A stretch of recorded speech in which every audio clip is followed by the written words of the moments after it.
우리 마태복음 8장 28절에서 34절까지 봅니다. 마태복음 8장 28절에서 34절까지 우리 한 목소리 읽겠습니다. 시작. 또 예수께서 건너편 가다라 지방에 가심에 귀신 들린 자 둘이 무덤 사이에서 나와 예수를 만나니 그들은 몹시 사나워 아무도 그 길로 지나갈 수 없을 지경이더라. 이에 그들이 소리질러 이르되 하나님의 아들이여 우리가 당신과 무슨 상관이 있나이까? 내가 이르기 전에 우리를 괴롭게 하려고 여기 오셨나이까 하더니 마침 멀리서 많은 돼지떼가 먹고 있는지라. 귀신들이 예수께 간구하여 이르되 만일 우리를 쫓아내시려면 돼지떼에 들여보내 주소서 하니 그들에게 가라 하시니 귀신들이 나와서 돼지에게로 들어가는지라. 온 떼가 비탈로 내리다라 바다에 들어가서 물에서 뭘 쓰다가나 치던 자들이 달아나 시내에 들어가 이 모든 일과 귀신 들린 자의 일을 고하니 온 시내가 예수를 만나려고 나가서 그 지방에서 떠나시기를 간구하더라. 아멘. 예, 오늘 말씀은 예수님께서 가다라 지방이라는 곳에서 귀신 들린 사람 2명을 고치신 사건입니다. 오늘 말씀에 보면 예수님께서 가다라 지방을 이렇게 거니시는데 그곳에서 무덤에서 살고 있던 귀신 들린 자 2명이 등장을 합니다. 그 상황이 얼마나 무섭고 끔찍했던지 오늘 말씀에 보면 이런 표현이 있습니다. 예수께서 건너편 가다라 지방에 가심에 귀신 들린 자 둘이 무덤 사이에서 나와 예수를 만나니 그들은 몹시 사나워 아무도 그 길로 지나갈 수 없을 지경이더라. 이 귀신 들린 사람 2명이 너무나 난동을 부리고 무섭게 행동을 했기 때문에 그 지역으로 그 길로는 아무도 무서워서 돌아다니지 못했다는 것입니다. 근데 예수님은 아무도 돌아다니지 못하는 그 무서운 길을 당당하게 떠벅떠벅 걸어오셨습니다. 여러분 기억하시기 바랍니다. 우리가 믿는 예수님은 두려움이 없으신 분이십니다. 세상 사람들이 무서워하는 귀신이 드실드실 거릴지라도 거기도 눈 하나 깜짝하지 않고 걸어가실 수 있는 담대한 분, 그런 분을 우리가 믿고 있다는 사실을 믿으시길 주님의 이름으로 축복합니다. 때로 여러분이 힘들고 어렵고 고달프고 무서움과 공포가 있을 때 누구랑 같이 가려십니까? 엉뚱한 사람 붙잡고 그런 힘든 길을 걸어가시는 것이 아니라 두려움을 이기시고 두려움을 지배하시는 예수님과 손잡고 걸어가시기를 주님의 이름으로 축복합니다. 이렇게 당당하게 그 길을 걸어가고 있는데 귀신 들린 자 2명이 건장한 제구를 가지고 예수님께 나와서 난동을 부리면서 소리 질렀다는 겁니다. 뭐라고 소리 질렀는가? 29절에 보니까 귀신 들린 자가 나와서 예수님께 이렇게 고래고래 소리를 지릅니다. 하나님의 아들이여 우리가 당신과 무슨 상관이 있나이까? 라고 소리를 버럭버럭 지릅니다. 여러분 잘 기억하시기 바랍니다. 이들이 의미심장한 이야기를 했는데 우리가 당신과 무슨 상관이 있나이까? 상관이 없었기에 지금 귀신 들려서 살고 있는 겁니다. 상관이 있었다면 귀신 들리지 않고 정상적으로 살았을 것 같습니다. 예수님과 지금 상관이 없었기 때문에 귀신의 지배를 받아서 귀신 들려서 이렇게 힘들게 어렵게 살아가고 있다는 겁니다. 여러분 인생 가운데 여러분들도 혹시 예수님이시여 나하고 무슨 상관이 있나이까? 왜 나를 괴롭히시나이까? 나 적당히 혼자 살다가 그냥 하나님 믿지 않고 예수 믿지 않고 그냥 죽으면 될 텐데 왜 예수 믿으라고 권하십니까? 그냥 내 아내만 믿고 내 남편만 믿으면 되는데 왜 나를 거기서 상관하려고 힘들게 하십니까? 그런 분들이 있다면 잘 기억하시기 바랍니다. 예수님과 상관되어 있어야지 우리는 살아나는 인생이 될 수 있는 것입니다. 희망의 인생이 될 수 있는 것입니다. 소망의 인생이 되는 겁니다. 이 귀신 들린 자들 상관이 없었기 때문에 예수와 상관이 없었기 때문에 귀신의 지배를 받아서 이렇게 힘들게 살아갈 수밖에 없었다는 것입니다.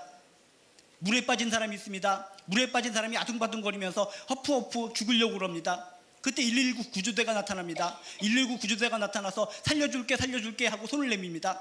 그런데 물에 빠져서 허우적거리던 사람이 딱 쳐다보더니 처음 보는 사람입니다. 처음 보는 사람이라고 해서 이렇게 얘기합니다. 당신이 나하고 무슨 상관이 있습니까? 저리 가시오. 이렇게 되면 어떻게 되는 겁니까? 그냥 빠져 죽는 겁니다. 처음 보는 사람이라 할지라도 그 사람이 구조대원이라면 상관해 주십시오. 날 구원해 주십시오. 그렇게 해야지 그 사람이 건져서 살림을 받을 수 있다는 것입니다. 여러분 예수님과 나하고 상관이 없으면 우리들도 귀신의 지배를 받으면서 힘들게 불안한 인생을 살 수밖에 없는 것입니다. 예수님과 연관되어서 예수님과 상관되어서 살아가는 저나 여러분 되시기를 주님의 이름으로 축복합니다. 이렇게 귀신 들린 자들이 예수님을 보자마자 부들부들 떨게 됩니다. 굴복하게 됩니다. 우린 죽었구나. 근데 그냥 죽는 것이 아니라 이 귀신 들린 자들이 최후의 발악을 합니다. 어떤 최후의 발악을 하는가? 주변을 두리번 거리고 보니까 돼지떼들이 엄청 많이 있었다는 겁니다. 돼지떼들이 엄청 많이 있으니까 이렇게 부탁을 합니다. 우리들이 죽는 거는 끝입니다. 예수님을 만났으니 예수님으로부터 우리 축출당하는 것이 당연합니다.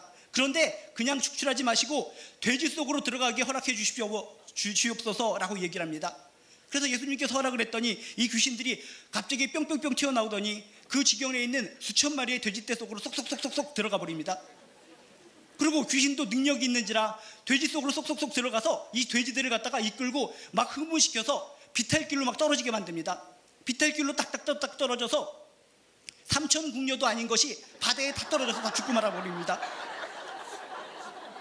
여러분, 귀신들도 능력을 부릴 수 있다는 겁니다.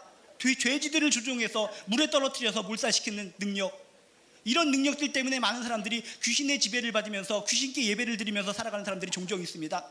귀신도 능력자이고 예수도 능력자인데 아무나 믿으면 되는 것이 아닌가? 지금도 곳곳에 가면 사탄을 숭배하는 자들이 얼마나 많은지 모릅니다. 여러분, 능력이라고 해서 똑같은 능력이 아닙니다.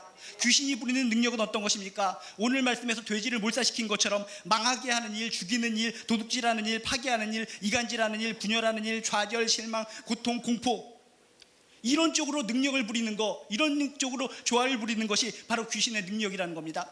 반면에 예수님의 능력은 어떤 겁니까? 차이가 있습니다. 살리는 일입니다. 소생시키는 일입니다. 희망을 주고 회복을 주고 치유를 주고 기쁨을 주고 소망을 주고 용기를 주고 긍정을 주고 자신감을 주고, 이게 주 예수 그리스도의 능력인 줄로 믿습니다. 똑같은 능력 비슷끼리 하다고 해서 아무거나 따라가면 안 된다는 겁니다. 우리를 살려주는 능력을 가지신 예수님을 따라가시기를 주님의 이름으로 축복합니다. 제가 언젠가 여름에 엄청나게 더웠을 때 목이 말라서 마실 것을 찾아서 싸돌아다니다가 교회 한 모퉁이에서 파워에이드를 발견했습니다. 먹어본 사람은 알겠지만 파워에이드가 색깔이 이렇게 푸르딩딩하게 생겼습니다. 그래서 보자마자 얼씨구나 하고 따서 딱 먹는 순간 저 죽는 줄 알았습니다. 그거 파워에이드가 아니라 자동차 워셔액이었습니다. 비슷하다고 해서 다 똑같은 건 아니라는 겁니다. 파워에이드나 자동차 워셔액이나 색깔은 푸르딩딩 비슷한데 먹으면 하나는 죽게 만드는 것이고 하나는 살리는 겁니다. 제가 그때 꼴깍 다 삼켰으면 이 자리에 없었을 것 같습니다. 넘어가는 순간 눈치채고 탁 토해냈기 때문에 그나마 이 정도 상태입니다. 여러분, 귀신도 능력을 부리고 예수도 능력 부리지만 여러분, 우리들을 살려주고 우리에게 희망을 주고 용기를 주고 회복을 주고 치유를 주는 예수님 따라가는 인생 되시기를 주님의 이름으로 축복합니다. 이렇게 돼지들이 수천 마리가 몰살해버리니까 그 동네는 난리가 났습니다. 돼지치던 자들이 깜짝 놀랍니다. 33절에 보니까 돼지치던 자들이 시내에 들어가서 이 놀라운 사건을 이야기합니다. 큰일 났다. 어떤 분이 와서, 예수라는 사람이 와서 정말 우리 귀신 들린 자들에게 뭐라고 얘기했는데 돼지들이 난동을 부리면서 비탈길로 떨어져서 몽땅 죽어버렸어. 그렇게 얘기를 했더니 34절에 보니까 시내에 있던 모든 사람들이 예수를 보기 위해서 다 달려나왔다고 그랬습니다. 근데 달려나와서 뭐라고 얘기했는가? 예수를 만나려고 나가서 보고 그 지방에서 떠나기를 강구하더라 라고 성경에 써 있습니다. 그런 능력의 예수님이라면, 놀라우신 예수님이라면 우리들이라면 어떻게 하겠습니까? 무릎을 꿇고 떠나지 말아 주시옵소서, 우리와 함께하여 주시옵소서, 우리에게 능력을 가르쳐 주시고 정말 하나님께서 주시는 생명의 말씀을 주시옵소서, 떠나지 말기를 강구해야 정상입니다. 근데 오늘 말씀을 보니까 그 지방에서 떠나기를 요구했다는 겁니다. 떠나시오, 떠나시오. 왜 떠나라고 했을까? 더 피해 입을까봐. 이 예수라는 작자는 하나님의 아들인 것 같고 놀라우신 분은 맞는 것 같은데 이분이 계시면 지금 돼지가 몰살해서 우리가 돈해를 받는데 또 손해를 볼지 모르겠다. 돈이 아까워서, 물질이 아까워서 예수님을 놓치고 예수님을 떠나라 요구를 했다는 것입니다. 그 당시에 여러분 아시겠지만 유대인들은 돼지고기를 먹지 않습니다. 돼지고기를 먹지 않기 때문에 돼지를 키우는 이유는 무엇입니까? 오직 수출용입니다. 수출용이라는 것은 무엇입니까? 돼지 한 마리가 돈이라는 것입니다. 한 마리가 30만 원이라고 했을 때 2,000마리라고 따지면 236 계산해 보시기 바랍니다. 여러분, 이런 것을 손해보니까 눈에 뵈는 게 없어서 예수님이 눈에 보이지 않고 돼지만 눈에 보여서 떠나가시오. 이것이 바로 가다라 지방 사람들의 실패였다는 것입니다. 실수였다는 것입니다. 하나님의 아들을 보았으면 생명의 말씀을 주시옵소서, 떠나지 말아 주시옵소서, 이곳에 머물러 주시옵소서 이래야 되는데 이들은 떠나가시오. 그래서 어떤 일이 벌어졌는지 아십니까? 실제적으로 이 가다라 지방은 그 이후로 귀신이 지배하는 지역, 악한 영이 지배하는 지역으로 명성이 자제해졌다고 합니다. 그러다가 주후 31년 그 근처에서 대지진이 일어났는데 대지진과 동시에 이 가다라 지방이 폐허가 되어버렸다고 합니다. 예수님을 떠나라 요청을 하더니 예수님이 떠나간 도시, 귀신이 지배하는 도시가 되어서 결국은 망하고 폐허가 되었다는 것입니다. 여러분은 예수님이시여 우리 가족으로부터 떠나시오, 우리 지방으로부터 떠나시오, 나로부터 떠나시오 이렇게 간구하는 분들이 아니라 나와 함께하여 주시옵소서, 우리 가족과 함께하여 주시옵소서, 내 공동체와 함께하여 주시옵소서, 나의 자녀들과 함께하여 주시옵소서, 함께 있기를 구하는 귀한 여러분들 되시길 주님의 이름으로 축복합니다. 맹수들이 약한 짐승들을 잡아먹을 때 어떻게 잡아먹는지 아십니까? 그들도 머리를 씁니다. 어떤 약한 동물들이라 할지라도 자신의 새끼는 꼭 붙들어 안고 있기 때문에 머리를 써서 어떻게 해서든지 이 짐승들이 새끼와의 사이를 갈라놓으려고 아둥바둥 노력을 한다는 것입니다. 어떤 맹수가, 늑대가 젖소, 염소, 황소, 들소, 물소 이런 약한 소를 봤을 때 제일 먼저 향하는 거, 새끼를 공략해서 이 어미하고 새끼 사이를 강력하게 떼어놓는다는 겁니다. 떼어놓기만 하면 그 이후부터는 간단하게 꿀꺽 새끼를 삼켜먹는 겁니다. 사탄마귀도 똑같은 수법을 씁니다. 어떻게 해서든지 우리들과 주님 사이, 우리들과 하나님 사이를 갈라놓으려고 아둥바둥거립니다. 우리가 하나님과 붙어있으면, 예수님과 붙어있으면 사탄마귀가 아무리 우리를 건드리려고 노력할지라도 우리는 무너지지 않습니다. 그렇지만 우리가 하나님과 떨어지고 예수님과 떨어져 있다면 그 순간은 사탄마귀에 의해서 꿀꺽 삼켜짐을 당할 수밖에 없다는 것입니다. 여러분, 사탄마귀의 공격 패턴을 기억하시면서 절대로 예수님과 떨어져서 살지 마시기를 주님의 이름으로 축복합니다.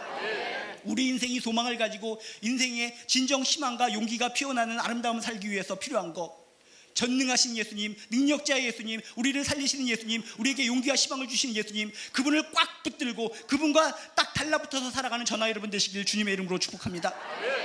우리 교회에는 꼬마아이들이 상당히 많이 있습니다. 우리 교회는 상당히 꼬마아이들이 많이 있는데 그들을 두 가지로 분류할 수 있습니다. 첫 번째 부류는 저를 체험한 아이들, 또 한 가지의 부류는 저를 체험하지 않는 아이들. 저를 체험한 아이들은 저를 너무너무 좋아합니다. 뽀로로보다 더 좋아합니다. 근데 저를 체험하지 않는 아이들은 저를 그냥 아저씨로밖에 보이지 않습니다. 그런데 저를 체험한, 저를 그렇게 좋아하는 아이들 중에는 극단적인 아이들이 있습니다. 저만 보면은 너무 좋아서 달라붙어서 떨어지질 않는 겁니다. 놔라 가랑이 찢어진다. 아무리 제가 소리를 칠지라도 달라붙어서 저를 너무나 좋아하기 때문에 안 떨어진다는 겁니다. 싫어 죽어도 못 떨어져. 내가 왜 떨어져? 달라붙어서 안 떨어집니다. 그러더니 이 아이가 이렇게 얘기합니다. 이상해요 목사님. 뭐가 이상해? 이상하게 목사님이 아빠같이 느껴져요. 이 아이는 제 아들이 아닙니다. 제 자녀가 아닙니다. 그런데도 아빠같이 느껴졌기 때문에 저를 붙잡고 늘어지고 절대로 놓지 않고 착 달라붙어 있는 겁니다. 그런데 우리의 하나님은 어떠십니까? 아빠 같으신 분이십니까? 아버지 같으신 분이십니까? 아닙니다. 그렇게 여기셨다면 여러분 착각입니다. 성경은 우리에게 얘기합니다. 아버지 같으신 분, 아빠 같으신 분이 아니라 아버지가 되십니다. 아빠가 되십니다. 우리의 부모가 되십니다. 그저 아빠 같이 여겨지는 나를 꽉 잡고 놓지 않는 그 아이, 아빠 같아도 꽉 붙잡는데 아빠이신 하나님인데 왜 우리 놓치고 사는 겁니까? 우리의 진정한 아버지가 되시고 아빠가 되시는 분 착 달라붙어서 절대로 놓지 않고 승리의 인생, 기쁨의 인생을 살아가시길 주님의 이름으로 축복합니다. 달라붙다라는 이야기를 할 때 딱 달라붙다라는 소리가 있고 착 달라붙다라는 소리가 있습니다. 딱 달라붙다라는 것은 붙었다가 딱 떨어질 수가 있습니다. 그렇지만 착 달라붙으면 착 달라붙는 순간 절대로 떨어지지 않는 것입니다. 여러분, 예수님을 알고 예수님의 사랑을 알고 예수님께서 주신 기쁨을 알았다면 이분과 착 달라붙어서 하나님의 품에 안길 때까지 죽도록 떨어지지 않고 승리의 인생, 기쁨의 인생, 행복의 인생, 영광의 인생을 만들어 가시기를 주님의 이름으로 축복합니다. 하나님은, 예수님은 여러분을 죽도록 사랑하십니다. 끝까지 사랑하십니다. 여러분이 행복하길 원하십니다. 여러분이 기쁨 충만, 은혜 충만하게 살아가길 원하십니다. 이렇게 좋으신 능력의 예수님과 능력의 하나님을 붙들고 착 달라붙어서 기쁨의 행복한 인생을 꼭 만들어 가시기를 주님의 이름으로 축복합니다. 수료자들을 주여 기억하여 주셔서 그들의 삶 가운데 축복의 통로로서, 축복의 씨앗으로서의 아름다운 인생을 살아갈 수 있도록 주여 도와 주시옵소서. 그들의 마음 중심에 하나님께서 임재하여 주셔서 늘 성령 충만으로 승리하는 인생을 살아갈 수 있도록 주여 도와 주시옵소서. 저희들도 한 주간 살아갈 때 하나님께서 주신 능력과 힘으로 살길 원합니다. 주님의 손을 꽉 붙잡고 주님을 놓치지 않고 승리하는 인생, 기쁨의 인생, 평강의 인생을 살아갈 수 있도록 주여 도와 주시옵소서. 이제는 우리 주 예수 그리스도의 은혜와 하나님의 극진하신 사랑과 성령님의 감화 감동 역사하심이 하나님께서 너무너무나 사랑하시는 우리 지체들 한 사람 한 사람 머리 위에 지금부터 영원히 함께하여 주시기를 간절히 축원드리옵나이다.